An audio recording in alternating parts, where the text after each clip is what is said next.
ప్రధాన ప్రతిపక్ష హోదా లేదు, ముందు వరుసలో సీటు లేదు, ప్రోటోకాల్ రూల్స్ ప్రకారం అయితే ఎలాంటి ప్రత్యేకతలు రావు. ఇది ఏపీ అసెంబ్లీలో ప్రస్తుతం మాజీ సీఎం జగన్ పరిస్థితి. కానీ సీఎం చంద్రబాబు తీసుకున్న అనూహ్య నిర్ణయంతో జగన్కు ప్రమాణ స్వీకారం టైంలో ప్రోటోకాల్ దక్కింది. ఇంతకీ ఏం చేశారు చంద్రబాబు? ఇక ముందు కూడా ఆ గౌరవాలు దక్కుతాయా? ఒకవేళ దక్కినా మాజీ ముఖ్యమంత్రి వాటిని నిలబెట్టుకోగలుగుతారా?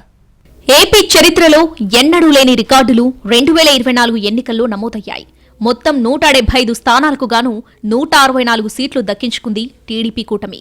అప్పటిదాకా 151 మంది ఎమ్మెల్యేలతో తిరుగులేని ఆధిపత్యంతో ఉన్న వైసీపీ ఒక్కసారిగా కుప్పకూలింది. గట్టిగా మాట్లాడుకుంటే పేగమేడలా పడిపోయి కేవలం 11 సీట్లతో ప్రధాన ప్రతిపక్ష హోదా కూడా దక్కించుకోలేకపోయింది ఫ్యాన్ పార్టీ. మాజీ సీఎం జగన్ కు ప్రతిపక్ష నేత హోదా కూడా రాలేదు. ఇంకా చెప్పాలంటే ఇప్పుడు అసలు ఏపీ అసెంబ్లీలో ప్రతిపక్షం అన్నదే లేదన్నట్టుగా ఉంది వ్యవహారం. దీంతో సభ్యుల ప్రమాణ స్వీకారం రోజున జగన్ కు ఎలాంటి ట్రీట్మెంట్ ఉంటుంది? ఆయన్ని సాధారణ ఎమ్మెల్యేగా చూసి ఆ మేరకే గౌరవిస్తారా, లేక మాజీ సీఎంగా ప్రాధాన్యత ఉంటుందా అని ఆసక్తిగా చూశాయి రాజకీయ వర్గాలు. ప్రోటోకాల్ నిబంధనల ప్రకారం జగన్ కు ప్రత్యేకతలేవీ ఉండవని, అందరు ఎమ్మెల్యేల మాదిరిగానే ఆయన కూడా గేటు బయటే కారు దిగి రావాలని, ముందు వరుసలో చోటుండదని, ప్రమాణ స్వీకారం సైతం ఆల్ఫాబెటికల్ ఆర్డర్ ప్రకారం చేయిస్తారంటూ రకరకాల చర్చలు జరిగాయి. స్కెడ్యూల్ కూడా అలాగే రూపొందించారట అధికారులు. అయితే ఈ విషయం తెలుసుకున్న సీఎం చంద్రబాబు అసెంబ్లీ తొలి రోజున జగన్ విషయంలో ప్రోటోకాల్ నిబంధనలను పక్కన పెట్టమని చెప్పారట. ప్రోటోకాల్ లేకున్నా ఆయన వాహనాన్ని అసెంబ్లీ ప్రాంగణంలోకి అనుమతించాలని, గేటు బయట ఆపొద్దని ఆదేశించారు. అలాగే సీఎం, డిప్యూటీ సీఎం, మంత్రుల ప్రమాణ స్వీకారం తర్వాత ఎమ్మెల్యేల ప్రమాణ స్వీకారం జరగాల్సి ఉంది. మామూలుగా అయితే ఆల్ఫాబెటికల్ ఆర్డర్ ప్రకారం జగన్ ప్రమాణ స్వీకారం చేయాల్సి ఉంది. కానీ డిప్యూటీ సీఎం, మంత్రుల ప్రమాణ స్వీకారం తర్వాత ఎమ్మెల్యేల ప్రమాణ స్వీకారాన్ని కూడా జగన్తో ప్రారంభించారు. అసెంబ్లీలో ప్రతిపక్షం లేకున్నా ఇతర పార్టీల విషయంలో, మరీ ముఖ్యంగా నిన్నటి వరకు అధికారంలో ఉన్న వైసీపీ విషయంలో హుందాగా వ్యవహరించాలని చంద్రబాబు సభ్యులకు సూచించినట్టు తెలిసింది.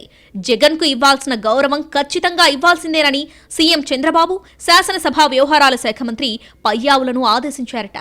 అలాగే పార్టీలకు ఇప్పటి వరకు ఎలాంటి గదులను కేటాయించకుండా గతంలో డిప్యూటీ స్పీకర్ వినియోగించిన గదిలో జగన్ కూర్చునేందుకు ఏర్పాట్లు చేశారు అసెంబ్లీ సిబ్బంది. దీంతో జగన్ ఏ విధంగా అసెంబ్లీకి వస్తారు, అధికార టీడీపీ ఆయన్ని ఏమైనా ఇబ్బంది పెడుతుందా అనే చర్చకు తెరదించినట్టయింది. అయితే ఇప్పుడు దీన్ని బేస్ చేసుకునే ఇంకో చర్చ మొదలైంది. జగన్ కు అసెంబ్లీ సమావేశాల తొలి రోజున దక్కిన గౌరవమే ఇక ముందు కూడా దక్కుతుందా లేదా అన్నది హాట్ సబ్జెక్ట్ అయింది. అదే సమయంలో మాజీ సీఎం హుందాగా వ్యవహరిస్తే తాము అదే స్థాయిలో గౌరవం ఇచ్చేందుకు సిద్ధంగా ఉన్నామని, నిబంధనలకు అనుగుణంగా జగన్ కు దక్కాల్సిన గౌరవం ఖచ్చితంగా దక్కి తీరుతుందని అంటున్నాయి టీడీపీ వర్గాలు. తామిస్తున్న గౌరవాన్ని జగన్ ఎంతవరకు నిలబెట్టుకుంటారన్నదే ఇక్కడ అసలు క్వశ్చన్ అంటున్నారు. తొలి రోజున సభకు ఆలస్యంగా వచ్చారు మాజీ సీఎం. వచ్చిన తర్వాత కూడా సభలోకి రాకుండా రూమ్కే పరిమితమయ్యారు. ఆ తర్వాత తాను ప్రమాణ స్వీకారం చేయాల్సిన సమయానికి కొద్ది నిమిషాల ముందు సభలోకి వచ్చి చివరి వరుసలో కూర్చొని తన పేరు చదవగానే ప్రమాణ స్వీకారం చేశారాయన. ఆ తర్వాత కనీస మర్యాదగా సభలో కొంచెం సేపు కూడా కూర్చోకుండా వెళ్లిపోవడాన్ని తప్పుబడుతున్నారు అధికారపక్ష సభ్యులు.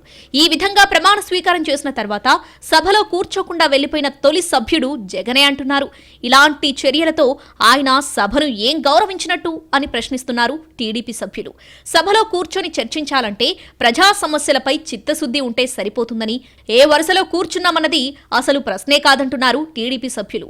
గతంలో కూడా ఇలాగే తాను పాదయాత్ర చేపట్టడం కోసం తనతో పాటు మొత్తం పార్టీ ఎమ్మెల్యేలనే సభకు రానివ్వలేదని గుర్తు చేస్తున్నారు. వైసీపీ అధికారంలో ఉన్నప్పుడు గౌరవ సభగా మార్చి అసెంబ్లీకి వస్తానని చెప్పి చంద్రబాబు బయటకొచ్చేశారని, మిగతా టీడీపీ ఎమ్మెల్యేలు మాత్రం చివరి సమావేశాల వరకు సభకు వచ్చారనే విషయాన్ని కూడా వైసీపీ గుర్తుంచుకోవాలని అంటున్నారు. మరి టీడీపీ ఇస్తున్న గౌరవాన్ని జగన్ ఏ మేరకు నిలబెట్టుకుంటారు?